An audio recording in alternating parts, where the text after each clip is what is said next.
மின்காந்த தூண்டலும் மாறுதிசை மின்னோட்டமும், அதாவது electromagnetic induction and alternating current என்ற பாடத்தில் காந்தப்பாயம் என்ற ஒரு சிறிய பகுதியில் ஏற்கனவே சென்ற ஆண்டுகளில் போட்டித் தேர்வுகளில் கேட்கப்பட்ட கேள்விகளுக்கு விடை காண போனோம். வாங்க பார்க்கலாம். First question. A circular disc of radius 0.2 meter is placed in an uniform magnetic field of induction 1 by pi Weber per meter square in such a way that its axis makes an angle of 60 degree with B.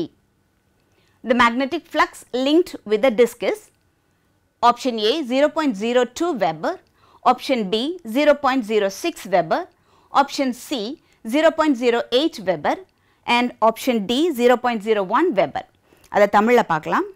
0.2 metre ஆரமுடைய வட்ட வடிவ தட்டு 1 by pi Weber per meter squared என்ற காந்த புலத்தில் உள்ளது.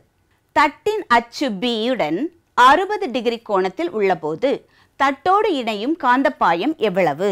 Option A 0.02 Weber, option B 0.06 Weber, option C 0.08 Weber and option D 0.01 Weber. இப்போ நமக்கு காந்தப்பாயம் கேட்டிருக்காங்க இல்லையா? இப்போ காந்தப்பாயம் தெரியணும்னா அதற்கான வாய்ப்பாடு என்னன்னு தெரியணும். இந்த காந்தப்பாயத்தை நான் ஒரு எளிய எக்ஸாம்பிள் கொண்டு விளக்குறேன்.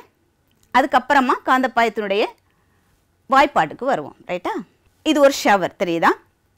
இந்த ஷவரை காந்தப்புலம்னு எடுத்துக்கலாம். ஷவரை காந்தப்புலம்னு எடுத்துக்கலாம். காந்தப்புலத்தை நாம் எப்படி குறிப்போம்? காந்தப்புலத்தை நம்ம பீன் குறிச்சிக்கலாம். இப்போது இது ஒரு ஜல்லடைன்னு எடுத்துக்கலாம். மாவு அரிப்பாங்க இல்லையா அம்மா, அந்த ஜல்லடை. இப்போ இந்த ஜல்லடையை இந்த மாதிரி வைக்கும்போது இந்த ஜல்லடைக்குள்ளே எவ்வளோ தண்ணி உள்ளே போகும்னு நினைக்கிறீங்க? அந்த ஜல்லடை எவ்வளோ பெருசாக இருக்கோ அந்த அளவுக்கு தண்ணி உள்ளே போகும் இல்லையா? ஸோ இந்த ஜல்லடைய பரப்பு இந்த திசையில் இருக்கும்போது அதனுடைய பரப்பு வெக்டர் இப்படியாக கீழ் நோக்கி செயல்படும். பரப்பு வெக்டர் எப்போதுமே பரப்புக்கு செங்குத்தாக இருக்கும். அதை மட்டும் நினச்சிக்கோங்க. இப்போது பியுடைய திசையும் இந்த திசையில் தான் இருக்குது. இந்த பரப்பு வெக்டரை நம்ம ஏன்னு குறிக்கலாம். பரப்பு வெக்டருடைய திசையும் இந்த திசையில் தான் இருக்குது. ஸோ இப்படியான ஒரு கண்டிஷனில் இருக்கும்போது நமக்கு எவ்வளவு காந்தப்புலம் உள்ளே வருதோ அந்த பரப்பின் வழியாக அவ்வளவு காந்தப்புலமும் கீழ் நோக்கி செலுத்தப்படுகிறது. எனவே காந்தப்பாயம் மேக்சிமமாக இருக்கும். எவ்வளவு புலம் இந்த பரப்பின் வழியே உள்ளே செல்கிறது என்பதை பொறுத்து தான் காந்தப்பாயம் அமையும். எனவே இந்த பொசிஷனில் பரப்பு இருக்கும்போது காந்தப்பாயம் மேக்சிமமாக இருக்கும். அடுத்து இன்னொரு கண்டிஷன் பார்ப்போம். இப்போது இந்த ஜல்லடை இந்த பொசிஷனில் வைக்கப்பட்டிருக்குன்னு பார்ப்போம். இப்போது இந்த பரப்பு அந்த புலத்திற்கு இணையாக வைக்கப்படுகிறது. அப்போது இதனுடைய பரப்பு வெக்டர் எப்படி இருக்கும் அப்படின்னா இந்த திசையில் இருக்கும். புலம் இந்த திசையில் இருக்குது, அதாவது நீர் இந்த திசையில் வழியுது. பரப்பு வெக்டர் ஏ ஆனது அதற்கு செங்குத்தாக இருக்குது. இப்போ சொல்லுங்க, ஏதாவது நீர் இந்த ஜல்லடை வழியே போகிறதுக்கு வாய்ப்பு இருக்குதா? இல்லை இல்லையா? இந்த கண்டிஷனில் காந்தப்பாயமும் இருக்காது. இது மூன்றாவது கண்டிஷன். அதாவது ஜல்லடையானது இந்த நீருக்கு ஒரு தீட்டா டிகிரி கோணத்தில் வைக்கப்படுது. சரியா? இப்போது இதை காந்தப்புலம்னு எடுத்துட்டோன்னா புலத்தின் திசை இந்த திசையில் தான் இருக்குது. ஆனால் பரப்பு வெக்டர் எந்த திசையில் இருக்கும்? எப்போதுமே பரப்புக்கு செங்குத்தான ஒரு திசையில் இருக்கும். அப்போ இந்த ரெண்டும் இணையாகவோ செங்குத்தாகவோ இல்லை. அது ஒரு கோணத்தில் வைக்கப்படுகிறது. சரிதானா? அப்போது நம்ம காந்தப்புலம் B ஆக எடுத்துக்கொள்கிறோம். பரப்பு வெக்டர் A என்று கொள்கிறோம். இது ஒரு கோணத்தில் வைக்கப்படுகிறது, அதை தீட்டா என்று கொள்கிறோம். அப்படியானால் காந்தப்பாயம் phi ஆனது இந்த புலத்தை பொறுத்திருக்கும். புலம் ரொம்ப அதிகமாக இருந்ததென்றால் காந்தப்பாயமும் அதிகமாக இருக்கும். இந்த பரப்பு பெரியதாக இருந்தால் காந்தப்பாயம் அதிகமாக இருக்கும். அதே போல இந்த பரப்பு எந்த கோணத்தில் வைக்கப்பட்டுள்ளதோ அந்த கோணத்தின் காஸ் காம்பனன்ட்டுக்கு நேர்த்தகவில் அமையும். எனவே காந்தப்பாயம் phi is equal to BA cos theta என கொள்ளப்படுகிறது. அதை இன்னும் தெளிவாக பார்க்கலாம். இப்போ பாருங்க, இதை காந்தப்புலம்னு வச்சுக்கலாம். இதுதான் காந்தப்புலத்திற்கு செங்குத்தாக வைக்கப்பட்டுள்ள ஒரு பரப்புன்னு வச்சுக்கலாம். இப்போ இதனுடைய பரப்பு வெக்டர் எப்படி இருக்கும்? காந்தப்புலத்திற்கு இணையாக இருக்குது. இப்போ காந்தப்புலம் இந்த திசையில் இருக்குது, பரப்பு வெக்டரும் இந்த திசையில் இருக்கிறதுனால இந்த இரண்டிற்கும் இடைப்பட்ட கோணம் எவ்வளவு? தீட்டா சமம் 0 டிகிரியாக இருக்குது. ரைட்டா? அப்போது தீட்டா சமம் 0 டிகிரியாக இருக்கும்போது காஸ் 0 மதிப்பு என்ன? 1. எனவே காஸ் 0 டிகிரி 1ஆக கொண்டால் ஃபை மதிப்பு என்னவாக இருக்கும்? BAவாக இருக்கும். அதாவது வெளியிலிருந்து வரக்கூடிய காந்தப்புலம் அனைத்துமே இந்த பரப்பின் வழியாக உள்ளே வர்றதுனால இந்த டைமில் மட்டும்தான் காந்தப்பாயம் மேக்ஸிமம் வேல்யூ உடையதாக இருக்கும். எனவே ஃபை மதிப்பு BAவாக இருக்கும். நமக்கு தெரியும் இல்லையா, cos 0 is equal to 1, cos 90 is equal to 0. ரைட்டா? அப்போது இந்த காஸ் மதிப்பு எப்போதுமே 0விலிருந்து 1க்குள்ளாக மட்டும்தான் அமையும். இங்கே cos 0 is equal to 1ஆக இருப்பதனால ஃபை மதிப்பு BAவாக அமையுது. இந்த கண்டிஷன் தான் காந்தப்பாயம் மேக்ஸிமம் வேல்யூ உடையதாக இருக்கும். சரியா? அடுத்ததாக நேர்வு 2 பார்ப்போம். இங்கே இதுதான் மறுபடியும் காந்தப்புலம். காந்தப்புலத்திற்கு இணையாக பரப்பு வைக்கப்படுகிறது. அப்போ இணையாக பரப்பு வைக்கப்படும் போது பரப்பு வெக்டர் செங்குத்தாக அமைகிறது. காந்தப்புலம் B இந்த திசையில் இருந்தால் பரப்பு வெக்டர் இந்த திசையில் உள்ளது. எனவே இந்த ரெண்டிற்கும் இடைப்பட்ட கோணம் 90 டிகிரியாக இருக்குது. எனவே தீட்டா சமம் 90 டிகிரியாக இருக்கும்போது காஸ் 90 டிகிரியோட மதிப்பு என்ன? 0 தானே? அப்படியானால் ஃபை மதிப்பு என்னவாக இருக்கும்? cos 0 is equal to 0னா five மதிப்பு 0. ரைட்டா? இந்த நேர்வு நம்ம பார்த்தோம் இல்லையா, அந்த நீருக்கு நேராக ஜல்லடை வைக்கப்படும் போது எந்த நீரும் அந்த ஜல்லடை வழியே பாய முடியாது. அந்த கண்டிஷனில் நமக்கு காந்த பாயமும் இருக்காது. காந்த பாயம் will be equal to 0. ரைட்டா? இப்போ நேர்வு 3 பார்க்கலாம். இதுதான் புலத்தினுடைய திசைன்னு வச்சுக்குவோம். இது பரப்பு. பரப்பு வெக்டருடைய திசை பாருங்க, இந்த திசையில் இருக்குதா? இப்போ இது B வெக்டருக்கு ஒரு கோணத்தில் இருக்குது, சாய்வாக இருக்குது இல்லையா? இப்போ சாய்வாக இருக்கக்கூடிய எந்த வெக்டரையும் 2 கூறுகளாக பிரிக்கலாம். ஒன்று அந்த காந்த புலத்தினுடைய திசையிலே இருக்கக்கூடிய பாருங்க காஸ் காம்பனன்ட், இன்னொன்று அதற்கு செங்குத்தாக இருக்கக்கூடிய சைன் காம்பனன்ட். இப்போ சொல்லுங்க, இந்த A காஸ் காம்பனன்ட் இந்த பாயத்துக்கு வழிவகுக்குமா அல்லது A சைன் காம்பனன்ட் வழிவகுக்குமா? இன்னும் அந்த அரிப்பு வச்சு சொல்கிறேன். சாய்வாக வைக்கப்பட்டுள்ள அரிப்பு வழியாக நீர் செல்லும்போது அந்த சாய்வாக இருக்கப்பட்டுள்ள கோணத்தின் வழியாக இப்படி பாய்கின்ற நீர் தானே உள்ளே வந்துச்சு. இந்த வழியாக ஏதாவது நீர் பாயுமா? பாய வாய்ப்பே இல்லை இல்லையா? ஸோ நாம் எந்த காம்பனன்ட் எடுத்துக்கிறோன்னா A காஸ் காம்பனன்ட் மட்டும்தான் எடுத்துக்கிறோம். எனவே ஃபையை நாம் எப்படி சொல்லலாம்? BA காஸ் தீட்டா என்று சொல்லலாம். சரியா?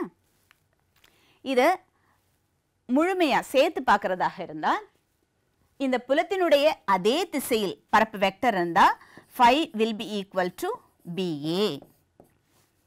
புலத்திற்கு செங்குத்தாக, புலம் இந்த திசையில் இருக்குது, புலத்திற்கு செங்குத்தாக பரப்பு வெக்டர் இருந்துச்சுன்னா five will be equal to 0. புலத்திற்கு கோண வகையில் பரப்பு வெக்டர் இருந்துச்சுன்னா five will be equal to BA cos theta. சரியா? இனிமே நாம கணக்குக்கு போகலாம்.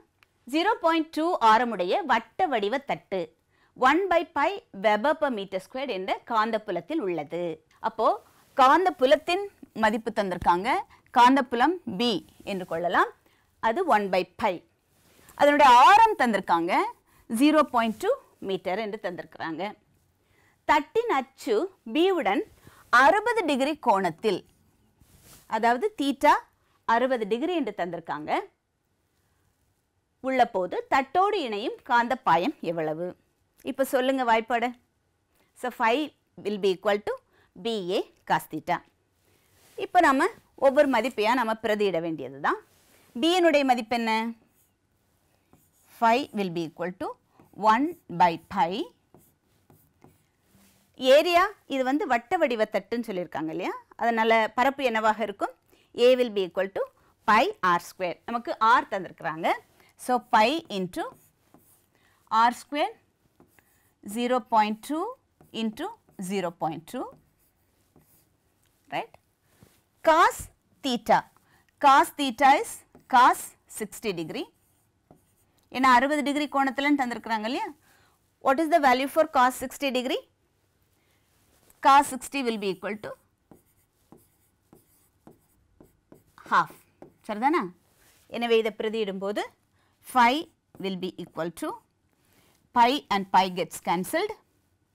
So 0.2 into 0.2 into cos 60 ஓட மதிப்பு 1 by 2.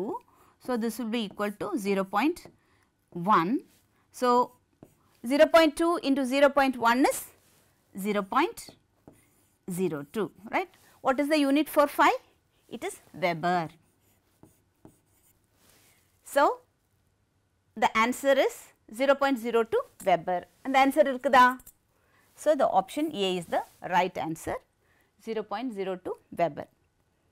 எளிதா இருக்கு இல்லையா ரொம்ப.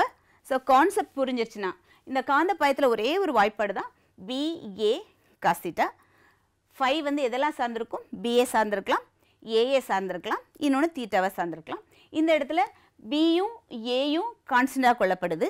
எனவே தீட்டாவை சார்ந்திருக்கிறதுனால நம்ம தீட்டாவுடைய மதிப்பை சப்ஸ்டியூட் பண்ணி phiயோட மதிப்பு கண்டுபிடிச்சிடறோம், ரைட்டா.